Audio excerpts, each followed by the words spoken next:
తాకట్లో ఉన్న మీ బంగారాన్ని విడిపించి ఆ రోజు ఆన్లైన్ రేటుకి కొంటాం. Sharma gold company. నమస్తే అమిత్ గారు. నమస్కారం రోషన్ గారు, బాగున్నారా? బాగున్నాను. చూడటానికి ఏమో చాలా సాఫ్ట్, మంచి ఫెయిర్, కానీ పాలిటిక్స్లో ఎంత ఫెయిర్ ఉండదు. ఎప్పటికప్పుడు మనం ఎంత ఎదగాలని ట్రై చేస్తుంటే అంత తొక్కాలని చూస్తుంటారు. సో ఇక్కడ నీళ్ళు బాగా పడ్డాయా, లేకపోతే ఏంట్రా బాబు ఇలా ఉంది రాజకీయం, అనవసరంగా వచ్చాము అనిపిస్తుందా? ఎందుకంటే రాగానే మళ్ళీ కండం మార్చారు. రాజకీయంగా ప్రజల అవసరాలు దానికి అనుగుణంగా మనం కూడా కొంచెం మారుతూ ఉండాలా. సో ఇన్ని రోజులు నేను ఉన్నటువంటి వ్యాపారం కానీ, నేను చేసినటువంటి పనులు కానీ, నేను చదువుకున్న చదువు కానీ, ఓకే, ఇప్పుడు చేస్తున్నటువంటి పనికి కానీ చిన్న చిన్న తేడాలు ఉండొచ్చు. కానీ సమాజంలో మార్పు అనేది సహజం కదా. జనరలీ పరిస్థితులకు తగ్గట్టుగా, వాతావరణానికి తగ్గట్టుగా మనం కూడా మార్పు చేసుకుంటూ పోతేనే మనకు మనుగడ. ఓకే, ఎందుకంటే వ్యక్తిత్వం కానీ లేకపోతే అదర్వైజ్ కూడా ప్రజల అవసరాల రీత్యా లేకపోతే మనం ఉన్న ఫీల్డ్ రీత్యా వ్యాపారం కూడా సాఫ్ట్గా ఉంటే చేస్తే అయ్యేది కాదు. కాబట్టి వ్యాపారం మెలకువలు కానీ లేకపోతే ఏ పని చేసినా చిత్తశుద్ధితో చేసే అలవాటు ఉంది. కాబట్టి రాజకీయం కానీ ప్రజాసేవ కానీ ఒకసారి దాంట్లో దిగిన తర్వాత దానికి ప్రజల అవసరాల రీత్యా లేకపోతే రాజకీయ అవసరాల రీత్యా ఏ విధంగా మనం మార్చుకుంటూ ముందరికి పోతే మన రాజకీయ మనుగడ ఉంటుందో దానికి తగ్గట్టుగానే పనిచేసుకుంటూ పోతాం తప్ప మరొకటి కాదు. ఓకే, అంటే గుత్తా ఫ్యామిలీ ఏ పార్టీలో ఉన్నా కానీ పదవులు మాత్రం వాళ్ళ ఇంటికి వెతుక్కుంటూ వస్తానే ఉంటాయి అంటుంటారు. దానికి ఉదాహరణ మళ్ళీ మీరు మొన్న కాంగ్రెస్లో రాగానే డైరీ చైర్మన్ అనౌన్స్ చేయడం అనేది చాలా పెద్ద ఎత్తున కూడా ఒక పక్కన యాంటీగా కూడా ట్రోల్స్ చేశారు, అంటే మేమే ట్రోల్ చేశారు, అండ్ కొంతమంది పాజిటివ్గా కూడా ట్రోల్ చేశారు. ఎందుకంటే నల్గొండ జిల్లాలో ఉద్దండలు ఉన్నారు, సీనియర్ నాయకులు, మీ నాన్నగారితో పాటు చాలామంది. జూనియర్లకి అంత ప్లేస్ ఇవ్వరు. చెప్పాలంటే అనగదొక్కే ప్రయత్నము లేకపోతే ఎరగనీయకుండా చేసే ప్రతిదీ జరుగుతుంటుంది అక్కడ. రాజకీయం అలా ఉంటుంది. కానీ మీరు రాగానే అనౌన్స్ చేసేటప్పటికి ఏంటి అసలు అంత రేవంత్ రెడ్డికి మీకున్న అనుబంధమా, లేకపోతే మీ నాన్నగారు గేమ్ ఆడితే చైర్మన్ అయ్యారా, ఏం జరిగింది అసలు? అంటే లేదండి, రాజకీయంగా మీరు అన్నట్టు నల్గొండ జిల్లాలో మొదటి నుంచి కూడా బాగా రాజకీయ చైతన్యం ఎక్కువ ప్రజలకు కానీ అదర్వైజ్ కూడా. ఎందుకంటే మొదటి నుంచి కూడా ఉద్యమాలకు పెట్టింది పేరు. కమ్యూనిస్టు సాయుధ రైతాంగ పోరాటం అయితేనేమి లేకపోతే కమ్యూనిస్టు ఉద్యమాలు అయితేనేమి, కాంగ్రెస్ పార్టీకి కమ్యూనిస్ట్ పార్టీల మధ్యలో జరిగిన పోరాటాలు అయితేనేమి, అనేక విధాలుగా ప్రజలకు రాజకీయ చైతన్యం ఎక్కువ. దానివల్ల లీడర్షిప్ కూడా, క్వాలిటీస్ కూడా ప్రతి ఒక్కరికి కూడా ఎక్కువ. దానివల్ల మీరు కాంగ్రెస్ పార్టీలో తీసుకుంటే మంచి ఉద్దండులు అయినటువంటి నాయకత్వం కాంగ్రెస్ పార్టీకి నల్గొండ జిల్లాలో ఉంది. ఈరోజు రాష్ట్ర వ్యాప్తంగా చూసుకున్నాను కూడా సరే, కాంగ్రెస్ పార్టీ మూలాలు కానీ కార్యకర్తల బలం కానీ అన్నీ కూడా చాలా పకడ్బందీగా ఉన్న జిల్లా ఏదన్నా ఉందంటే అది నల్గొండ జిల్లా. మీరు అన్నట్టు సరే, మా కుటుంబానికి ఉన్న నేపథ్యం అంటే నాన్న వార్డు స్థాయి నుంచి, అంటే మా ఉరుమడ్ల మా స్వగ్రామానికి సంబంధించినంత వరకు ఒక వార్డు మెంబర్ నుంచి మొదలు పెట్టుకుంటే ఈరోజు రాష్ట్రానికి సంబంధించిన శాసన మండలి చైర్మన్గా ఎదిగేదానికి తన కష్టం కానీ ప్రజలతో తను మమేకమై చేసిన పనుల గురించి బేస్ చేసుకొని రాజకీయ పార్టీలు అవకాశాలు కల్పించినాయి. సో మొదటి నుంచి కూడా తన రాజకీయ ఆరంగేట్రం ఒకవేళ స్టార్టింగ్ స్టేజెస్లో స్టూడెంట్ పాలిటిక్స్ నుంచి వచ్చారు. తర్వాత సబ్సిక్వెంట్గా ఎన్టీ రామారావు గారు టీడీపీ పెట్టినప్పుడు అప్పటి నుంచి 83-84 నుంచి టీడీపీలోనే ఉండడం జరిగింది. 2009 సంవత్సరం వరకు టీడీపీలో ఉన్నారు. ఆల్మోస్ట్ సుమారు నేను అనుకుంటా 25 నుంచి 30 సంవత్సరాల పాటు టీడీపీలోనే ఉండడం జరిగింది. టీడీపీ కూడా రాజకీయంగా మంచి అవకాశాలు, ఎన్టీ రామారావు గారు నాన్నని ఆ రోజు ఉన్నటువంటి ఆంధ్రప్రదేశ్ పాడి పరిశ్రమ సంస్థకు చైర్మన్గా బాధ్యతలు ఇవ్వడం జరిగింది. సబ్సిక్వెంట్గా ఎంపీగా కూడా టీడీపీలో గెలవడం జరిగింది. ప్రజలతో మమేకమై పనిచేసుకుంటూ ముందలు పోవడం జరిగింది. దానివల్ల పరిస్థితులు కొద్దిగా మార్పు చేర్పులు ఆనాటి 2009 సంవత్సరంలో టీడీపీ నాయకత్వానికి నాన్నకి మధ్యలో కొద్దిగా గ్యాప్ రావడం వల్ల ఆ రోజు కాంగ్రెస్ పార్టీలోకి రావడం. ఆ కాంగ్రెస్ పార్టీలోకి రావడం కూడా రాజశేఖర రెడ్డి గారు నాన్నకున్న పనితనాన్ని దృష్టిలో పెట్టుకొని, ప్రజలతో తనకున్న సంబంధాలను దృష్టిలో పెట్టుకొని రాగానే పెద్ద మనసుతోటి నాన్నకు కూడా ఒక ఎంపీగా అవకాశం ఇవ్వడం జరిగింది. 2 పర్యాలు కాంగ్రెస్ నుంచి కూడా ఎంపీగా గెలవడం జరిగింది. తర్వాత సబ్సిక్వెంట్గా కూడా కొన్ని మార్పు చర్యల వల్ల, కొన్ని అనివార్య కారణాల వల్ల బీఆర్ఎస్కి పోవడం, మళ్ళీ బీఆర్ఎస్కి దూరం కావడం కూడా జరిగింది. దీనికి ఏదో పదవుల రీత్యా మేము నిర్ణయాలు తీసుకున్నాం అని చెప్పేసి అయితే అది వాస్తవం కాదు. కొన్ని కారణాలు, కొన్ని సార్లు అనివార్య కారణాల వల్ల జిల్లాలో ఉన్నటువంటి గ్రూప్ తగాదాలు అనుకోండి, బీఆర్ఎస్ పార్టీలో నాన్నగారికి కానీ లేకపోతే మిగతా లీడర్షిప్కి కొంచెం గ్యాప్ రావడం, అక్కడ ఎంతో ఓపిక పట్టినా కూడా సరే మనము ఇమడలేకపోవడం అనేది జరిగింది. కాబట్టి కొన్ని సార్లు నిర్ణయాలు తీసుకోవడం అవసరం పడింది. ఇప్పుడు మీ నాన్నగారు శాసన మండలి చైర్మన్గా ఉన్నారు, మీరు అన్నారు ఒక మాట, బీఆర్ఎస్కి కూడా కొంచెం దూరంగా ఉన్నారని. అంటే అఫీషియల్గా కండవ కప్పుకోకపోయినా అన్అఫీషియల్గా కాంగ్రెస్ పార్టీలో ఉన్నట్టు క్లియర్గా మెసేజ్ ఇస్తున్నారు మీరు? నేను మటుకు వ్యక్తిగతంగా నేను కాంగ్రెస్ పార్టీలో ఉన్నాను. ఓకే. నాన్నగారు ఈరోజు ఒక రాజ్యాంగబద్ధమైన పదవిలో ఉన్నారు కాబట్టి ఆయన ఏ పార్టీకి సంబంధం లేకుండా ఆ రాజ్యాంగబద్ధ పదవిలో ఉన్నన్ని కాలం ఆయన ఏ పొలిటికల్ పొజిషన్లోనే ఉన్నారు కాబట్టి అదే పొజిషన్లో కంటిన్యూ అవుతారు తప్ప మరొకటి కాదు. నేను మటుకు పార్లమెంట్ ఎలక్షన్స్ కంటే ముందు కాంగ్రెస్లోకి రావడం జరిగింది ముఖ్యమంత్రి గారి నేతృత్వంలో.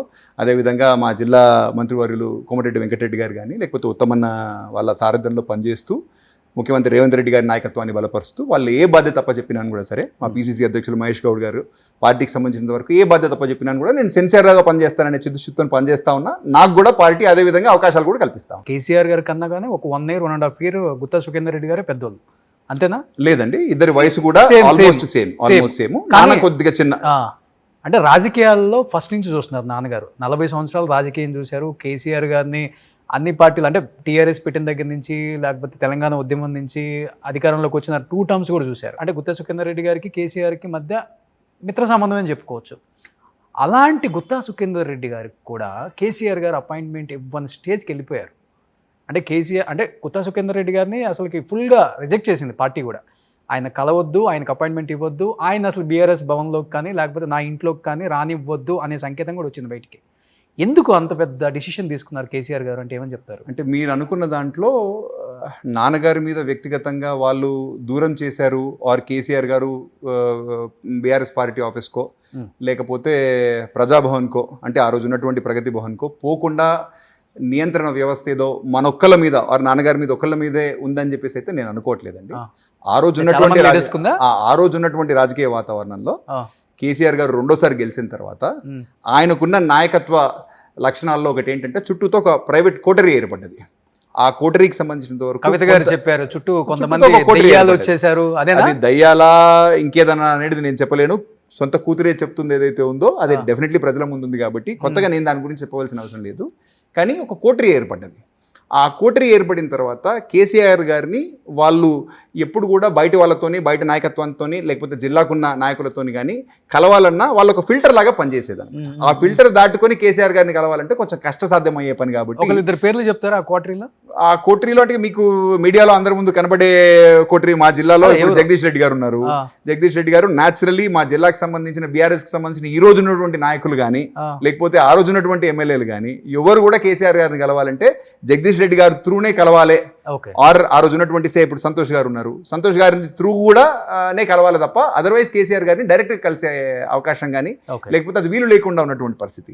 ఇట్లా రాష్ట్ర వ్యాప్తంగా అన్ని జిల్లాలకు సంబంధించిన ఎమ్మెల్యేలకు కానీ ఒక ఈ కోటరీని దాటుకొని ఆయన దగ్గరికి పోవాలంటే ఆర్ కార్యకర్తలకు కానీ జిల్లా మండల స్థాయి నాయకులకు కూడా ఎవరిని కూడా కేసీఆర్ కలిసే ఆస్కారం కానీ, ఎందుకంటే మనం కూడా మీడియాలో చాలాసార్లు చూస్తున్నాం లాంటి సీనియర్ నాయకులకు కూడా ఈ పరిస్థితి వచ్చింది 100%. ఇప్పుడు ఎందుకు ఈటల రాజేందర్ గారు ఉన్నారు, తను కూడా ఏం చెప్పారు, మంత్రివర్గంలో ఉన్నటువంటి సహచరులకు కూడా ఒకనొకసారి నేను కూడా గమనించాను.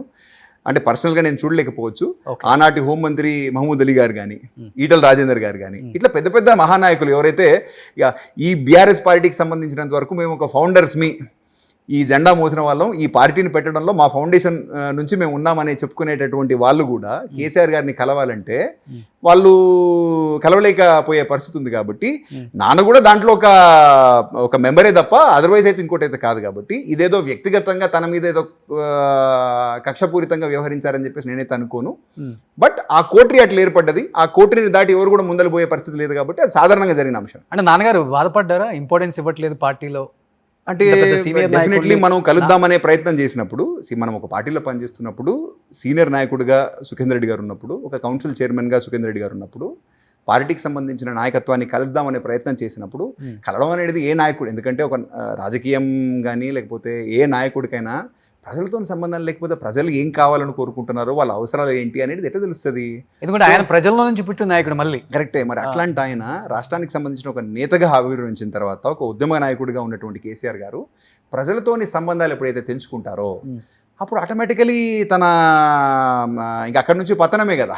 Okay. సో అందుకే బీఆర్ఎస్ పరిస్థితి ఈరోజు అట్లా ఉందన్నమాట. ఈ రోజు కూడా మీరు గమనించండి, ఓడిపోయిన తర్వాత 2 సంవత్సరాలు అయింది, ఎక్కడన్నా బయట కేసీఆర్ గారు కనపడుతున్నారా? Maybe ఆయన health ప్రజల reasons కావచ్చు కదా. ఏదైనా కావచ్చు. ఇంకా కూడా తను బీఆర్ఎస్ పార్టీకి సంబంధించిన ప్రతిపక్ష నేత అసెంబ్లీలో, మరి ప్రతిపక్ష నేతగా ఏమైనా బాధ్యతలు నిర్వర్తిస్తున్నారా?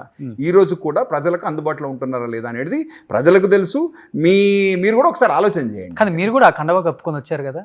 100% నిజంగా వాస్తవాలు చెప్పండి కొన్ని. 100%. ఆ కుటుంబంతో మీకు మంచి సాన్నిహిత్యం ఉంది. ఇంచుమించు కేటీఆర్ గారు మీరు మీ ఏజ్ గ్రూప్స్ కి బాగా షింక్ అయి ఉంటారు, బాగా జెల్ అయి ఉంటారు కూడా.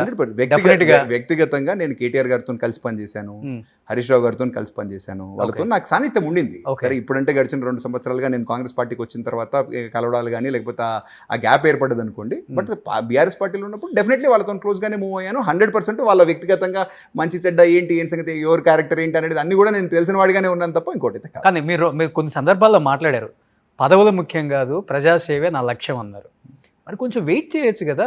28లో నాకు సీట్ వస్తుందేమో బీఆర్ఎస్ నుంచి, ఇదే పార్టీ నుంచి కంటెస్ట్ చేస్తాను, కంటెస్ట్ చేయకపోయినా కానీ ప్రజాసేవ లక్ష్యం, ఈ పార్టీలోనే ఉందాం అనుకోలేదు కదా. మీరు కండవ మార్చుకున్నారు, పదవి తీసుకున్నారు. మీకు వాళ్ళకి తేడా ఏంటి? ఇంకా మిగతా వాళ్ళకి నాకు తేడా ఉందని చెప్పేసి నేనేం చెప్పట్లేదండి. నేను కూడా రాజకీయాల్లోకి వచ్చిన తర్వాత రాజకీయంగా మనం ఎదగాలంటే, మనం ప్రజాసేవ చేయాలన్నా మనకు ఒక ప్లాట్ఫామ్ అవసరం. అయితే కాంగ్రెస్ పార్టీ అధికారంలోకి వచ్చిన తర్వాత నేను బీఆర్ఎస్ పార్టీలో బీఆర్ఎస్ పార్టీలో ఉన్నప్పుడు అసెంబ్లీ ఎలక్షన్స్ కంటే ముందు నేను కేటీఆర్ గారితో రెగ్యులర్గా ఇంటరాక్ట్ అవుతున్నప్పుడు కానీ, హరీష్ రావు గారితో రెగ్యులర్గా ఇంటరాక్ట్ అవుతున్నప్పుడు కానీ, మా జిల్లాలో ఎక్కడనో ఒక చోట, గెలిచే చోట అనేది కాదు, జిల్లాల్లో మీరు ఎక్కడన్నా మార్పు చేర్పులు చేసేదానికి అవకాశం ఉంటే, ఒక శాసనసభకు ఒక శాసనసభ్యుని మార్చుదాము, ఇక్కడ ఫర్ సమ్ రీజన్ పరిస్థితులు అనుకూలంగా లేవు, మీరు మార్చేదానికి అవకాశం ఉంటే అక్కడ నాకు ఒక అవకాశం కల్పించండి. ఇక్కడ అక్కడ అని చెప్పేసి నేను అడగలేదు. ఇక్కడ అక్కడ అనేసి అడగలేదు. ఎక్కడైనా కూడా సరే ఒక అవకాశం కల్పిస్తే వ్యక్తిగతంగా నేను సిద్ధంగా ఉంటాను. గెలిచినా ఓడినా పర్వాలేదు, ఒక 5 సంవత్సరాలు అక్కడ ఎస్టాబ్లిష్ అయ్యి బేస్ ఎస్టాబ్లిష్ చేసి నెక్స్ట్ టైం కల్లా అన్న ఒకవేళ పొరపాటున మనం అనుకున్న ఫలితం రాకపోతే అనే మోడల్లో నేను సిద్ధమై ఉన్నాను. కాకపోతే కేసీఆర్ గారు ఒక నిర్ణయం తీసుకున్నారు, ఎక్కడ కూడా ఎమ్మెల్యేల్లో మార్పు చేర్పులు ఉండకూడదు, అన్ని చోట్ల సిట్టింగ్లకే సీట్లు అనే పాలసీ తీసుకున్న తర్వాత నాకు అవకాశం రాలేదు. రాకపోయినా పర్వాలేదు అనేసి అనుకున్నాను. తర్వాత పార్లమెంట్ ఎన్నికలకు కూడా కేటీఆర్ గారు కానీ, హరీష్ రావు గారు కానీ, అమిత్ మీరు ప్రిపేర్ అయ్యి ఉండండి అని చెప్పేసి చెప్పడం జరిగింది. నేను కూడా దానికి తగ్గట్టుగా ప్రిపేర్ అయ్యి ఆ ప్రయత్నంలో భాగంగానే నేను కూడా యాక్టివ్గానే పనిచేయడం స్టార్ట్ అయ్యింది. ఇది 2024 జనవరి కానీ ఫిబ్రవరి కానీ. కానీ మా జిల్లాలో మాకున్నటువంటి ఏవైతే ఇంటర్నల్గా ఉన్నటువంటి గ్రూప్ పంచాయతీలు అనుకోండి, జగదీష్ రెడ్డి గారికి మాకున్నటువంటి గ్యాప్ వల్ల కొద్దిగా అక్కడక్కడ వాళ్ళు సపోర్ట్ చేయకపోవడము. ఎందుకంటే పార్లమెంట్ మెంబర్ అనగానే మనం అంతా ఎమ్మెల్యేస్ ఆర్ కాంటెస్టెడ్ ఎమ్మెల్యేస్తో కలిసి పనిచేయవలసింది. సో ఆ అవసరం ఉంటుంది. కలిసి పనిచేయకుండా, ఆ యూనిటీ లేకుండా మనం ఊరికేనే పోయి ఎంపీలాగా నిలబడ్డా పెద్దగా అడ్వాంటేజ్ ఉండదన్నమాట. అందరినీ కూడా ఆ సందర్భంగా ఇంక్లూడింగ్ జగదీష్ రెడ్డి గారితో సహా ఉన్నటువంటి అందరూ, అంటే కాంటెస్ట్ చేసిన ఎమ్మెల్యేస్ కానీ, లేకపోతే గెలిచింది ఒక జగదీష్ రెడ్డి గారు కాబట్టి తనని కానీ పర్సనల్గా అందరినీ కలిపి ఒక కన్సెన్సస్ తీసుకొచ్చే ప్రయత్నం అయితే చేశాను.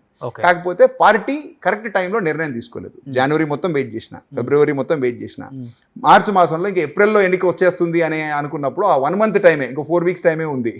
మా మధ్యలోనే మాకు అండర్స్టాండింగ్ లేదు. జనవరి మాసంలో పార్టీ రాష్ట్ర వ్యాప్తంగా, ఆ రోజు ఉన్నటువంటి బీఆర్ఎస్ పార్టీ రాష్ట్ర వ్యాప్తంగా కార్యకర్తలతో సమావేశాలు పెట్టుకుంటా ఉన్నది తప్ప ఎప్పుడు కూడా తొందరలో మనం ఇప్పుడు కొంచెం ఇబ్బందికరమైన పరిస్థితుల్లో ఉన్నాము, ఎంపీ క్యాండిడేట్ను తొందరగా డిసైడ్ చేస్తే వాళ్ళు ఫీల్డ్ మీదకి వెళ్ళి పనిచేసుకుంటారనే ఆలోచన పార్టీ చేయాల. ఏప్రిల్లో ఎన్నిక వస్తుందనే మన అంచనా, మార్చి వరకు ఇంకా వాళ్ళ నిర్ణయాలు తీసుకోకపోయేసరికి ఆటోమేటికలీ ఇప్పుడు పోటీ చేసినా లాభం లేదనే పరిస్థితికి జనరలీ అందరూ వచ్చారు. సిట్టింగ్ ఎంపీస్ కూడా, ఆ రోజు ఉన్నటువంటి సిట్టింగ్ ఎంపీస్ కూడా మేము పోటీలో ఉండము అనే పరిస్థితి వచ్చినప్పుడు న్యాచురల్గా మేము కూడా ఆలోచన చేసి ఇంకా తప్పదనే పరిస్థితిలో నేను కూడా పార్టీకి రాజీనామా